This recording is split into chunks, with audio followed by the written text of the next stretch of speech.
Inoizko elikagai bilketarik handiena eginda egun bitan. Elikagai bankuek lortu nahi zutena baino asko zaratago joan da Euskal Herritarren elkartasuna.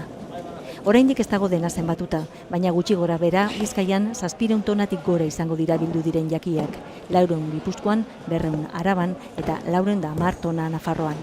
En nombre de todas estas personas, gracias. Muchas gracias. Jendeak agertu duen borondadea eskertu dute gaur, baita voluntarioen lana ere. Estatu osoan 106.000 lagunek parte hartu dute janarien bilketa handian eta oraindik lanean daude euretako asko, jaso dena sailkatzen. Tanto éxito ha sido que hemos recogido en 2 días ni más ni menos que 21 millones de kilos. 21 milioi kilo batu dira ostiral eta larun batean, iaz lortu zena baino ia bikoitza, 14 milioi kilo batu ziren eta.